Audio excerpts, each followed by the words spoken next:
leading by example. Yes, Itong si exactly. Carl de la Calzada. It doesn't matter na mas maganda or seemingly more powerful ang lineup ng NU on paper. FU with a lot of pride in them. But service error right there. Second, I believe, for this set. Dolor, well, probably just getting a feel. You know, first time to play in a venue such as the Mall of Asia That's Arena. right, that's right. Nag-a-adjust pa sila. Refugia setting it up. Flying in from the back row was Dolor. These guys can really jump, Antonio. Yeah. If you guys were here watching this game, live here at the Mall of Asia Arena, you can see how these guys just jump and lift off the floor. Yeah, we'd like to invite you guys to watch not just the women's tournament but the men's game as well. Garantisadong aksyon Yeah, very much. ang handog sa inyo ng men's tournament. Fuentes with a service error of his own, so just returning the favor for FEU. Coach George Pascua telling Dolor to relax and stick with a percentage plays. Dolor stepped on the line on that previous back row hit. Paglinawan finding the open spot. Paglinawan able to identify the change in the blocking setup. You're gonna see this. Na there's gonna be the setter right there all alone. Faitaren was late to catch, to close out the block. Kaya dun niya diniretso sa masamahinang blocker. One of the best open hitters in the game, Berlin Paglinawan. He's got another chance right here. Nearly getting a point, but another opportunity. That one went straight into the tape of the net though. Yeah. Paglinawan had 3 straight touches in that play. So maybe what NU should do is change it up a bit. Because it's been predictable right now. It's been Paglinawan all throughout. And let's see what type of adjustment Vince Mangolabnan will make here. The reigning best setter of the league. Good serve there. He sets it up, changes it up. The captain, Ben Inaudito, flies in for that combination play. Oh, spinning the block. Look at how Peter Torres draws 2 blockers along with him. And then, ayun, meron palang papalo na iba. And that was an open lane right there for NU's attacker. Varying the attacks. And that time, Refugia. That's an overset. Inaudito also excellent in blocking. And that set was really a misset from Refugia. This is a tough rotation for FEU. Yep. You've got the 2 tall guys up front. Yeah. Tolentino. And then, of course, Peter Torres. Oh! That was a gift. Maybe. Yep. For De La Calzada. Regalo. Good defense, but this one was set too close to the net, and De La Calzada was just right all over that ball. It was Mangolabnan, the setter, who received that one. Kaya napilitan mag-set si Inaudito.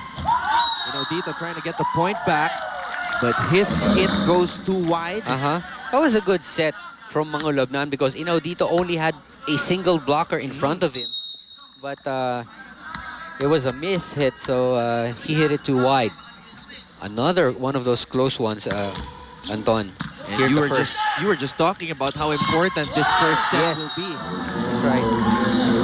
Both of these teams know that this first set could, sabi nga nila, it could go either. It could go all the way 5 sets. Sometimes naman, it just goes straight, depending on how the first set evolves. That time, single block on Ben Inaudito. FU with a 2-point lead right now. Nice serve there from Faitaren. Tolentino trying to tip it over to the other side. To no avail. That's right. A good serve is rewarded by a faulty reception from the other side. Therefore, no play evolves, and that was an easy point right there, just like a service ace for FEU. Alexis Faitaren, one of 2 graduating players on the FEU side, the other being De La Calzada. Inaudito dug up from the back row. Refugia up top to Dolor. And Dolor is just full of energy in this match. Grabe. First time sa Moa Tatas Arena. tumalon, ha? Ganado. Aha, Itong si Inaudito Dolor. gets called for his second net touch violation. So, errors for NU. And the biggest lead right now here in the first set for FEU. Another good serve. Back set up top for Ben Inaudito. What a cut shot. That was one of the toughest angles to hit that back set. Inaudito able to land it front line, right on the money, avoiding two blockers. Very, very tough. Peter Torres now. For reception by Faitaren is going to be a top spin hit. That's her Inaudito favorite. again. That's his favorite. He loves that weak side. That time, instead of a cut shot, targeting that FEU defender on the back row. Ganda, that's down the line. Right, right smack in that defense of FEU.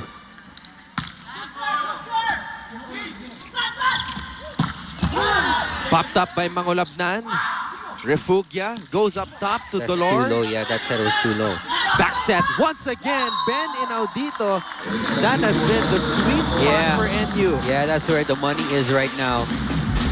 That's a meal pass right there. This time a cut shot again. See, when he saw that the blocker was waving towards it to cover the down the line spot, he just nicked that shot. Got the point. What a block right there by Tolentino. Grabe, this is a stop right here by NU. Gakutan just getting denied there on that running attack. With the left hand of Tolentino. Ooh, sayang. NU had momentum on their side, but Peter Torres sends that one straight into the net. We'll take a break, back with more action when we return. This is the UAAP Season 76 Men's Volleyball Tournament. Greatness never ends. We're back here inside the Mall of Asia Arena in Pasay City for this matchup between NU and FEU. And again, we're continuing to milk Yeah. that play with Inaudito coming in from the weak side. And that was a wide open lane there for Inaudito. Again, the middle blocker was late to close out the block. Inaudito able to identify it right away and gets the point. Well, let's see if FEU will try to watch out for that spot of Inaudito. NU showing us why they are the best blocking team in the league. Impeccable timing right here by Edwin Tolentino. Perfectly timed, perfect blocking pattern. So makikita natin yung tibay no nung block nung NU. Actually, isang kamay lang yun. And again, Stare stare down. Yep. Let's see if we can get this on the replay. Look at that. Look at Mang. Oh, we didn't see it, but look at Mangolabnan stare down Barriga. And that's, of course, a normal thing dito Yeah. sa men's volleyball tournament.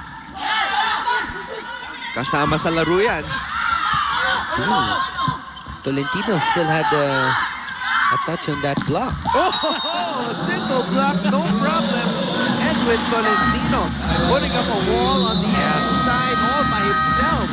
And Coach George Pascua calls a timeout.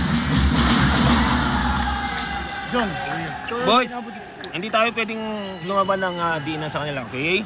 So, pass play tayo. Kailangan lang maghiwa-hiwala yung blocker nila. Okay? Carl, bigod ka din sa likod. Tumumba ka. Greg, pumatong ka. Jong. Kasi hindi pwedeng naka-establish ang blocker nila tapos nandun din ang play natin. Okay? So, first, ang gagawin muna natin, kailangan drusid tayo ng maayos. Okay? And then, execute natin yung atake ng maayos. Okay? Tara. Jong, inabot ka ng tatas di ba? Coach George Pascua recognizing the blocking prowess of National University. Kaya naman ang hinihingi niya, mabilis na plays mula sa kanyang mga players. That's right. What he said was we can't rely on our usual plays when the blockers are this good and they're set up right away. So kailangan mo ng combination plays to fool the blockers of NU. And remember, Anton, at the start of the coverage, we mentioned that how blocking will play a very important role in dictating the tempo. And so far, NU is masters at that. You know? And during the timeout, also, Coach George Pasqua probably spent 80% of the timeout drawing out the play, but he ended by saying we can only do this if we start with a good reception, and that's what they missed in that previous play. But they get the point back courtesy of that hit by Barrica. Panoorin natin muli. Combination, see, there are two blockers being fooled by the Be Quick attacker, and that differential attacker had no blockers to contend with, and that's how they got that point. And definitely, Coach Pasqua, a commanding presence on the sidelines. Ooh! You saw right there how FU responded, but service error. That hurts, you know. You stop a run there from NU, but right away you give it back with a service error. So it's still a 4-point lead at the moment. Once again, we see the familiar late substitution that Coach Pasqua has been employing. With Villegas, backup setter coming in. And of course, Bautista checking in as well for Refugia and De La Calzada. That's right. We always mention that this is a situational substitution for FEU to have 3 attackers constantly on the floor. 3 frontline players. And let's see if this can probably be advantage or if they can get some... Oh, seems not though. And again, reception hurting FEU. With that last huddle, binanggit mo nga, Doc. Ang hiningi ni Coach George, receive muna tayo. Correct. All the plays that they have drawn out would definitely rely on a good reception.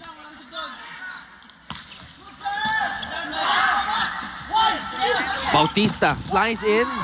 Double block was there. Dolor sending it over to the back row, and FU gets a point. And Tolentino not able to get that first touch, that dig.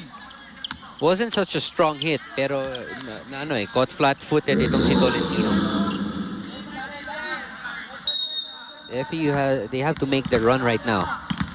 It's a 4-point lead. Kailangan nilang mahabol itong NU 22. NU inching closer to taking set number 1. A sharp serve by Dolor. Running hit by Rayson Fuentes. This guy is such a surprise package for NU. Every time he gets the set, so quick to react, so quick to spot the opening, gets the point. Okay. Masamit, tumumba ka. Tumumba ka. Pumatong ka. 5 pa. Okay. Pag nagbalikan, double quick tayo. Tumano ka, dumos ka lang. So, papasok dito yan. Tumba ako. Oo. Tutumba ka. Ito, back quick. Hindi. Tayo ka, double quick nga eh. Sa harap ka. Kasi mayroon tayong dos dito, ha? Tara. Jong, bago bumlocks, tapos mo na. Peto mo raus! Alright, that play again drawn up by Coach George Pasqua with a very, very calm voice. Halos ibulong niya na lang sa kanyang players, no? So there's gonna be a double quick play. One is B, one is from the back, and one will fly up in the middle. Let's see if they can do that play to stop this run by NU. They only need 2 points to seal this first set. 10th year as the head coach of FU, but again, a poor reception. It's not there. It's not gonna happen. And Mangulabnan surprises the FU side. This guy is just full of antics. You know, every time he gets a point, whether it's through one of his sets or through his own effort, you're gonna see something from Mangulabnan. Vince Mangulabnan in his 3rd season, hailed as the best setter of the league last year. Villegas setting it up, fight the red. That's gotta hurt for FU. A lot of errors here in set number 1, and it cost them big time. Open yan, no? Walang blocker yan. Peter was late, but still, errors in the spike. And National University takes set number 1 here in their first round matchup against FEU, 25-18. You are watching our game of the week in the UAAP Season 76 Men's Volleyball Tournament.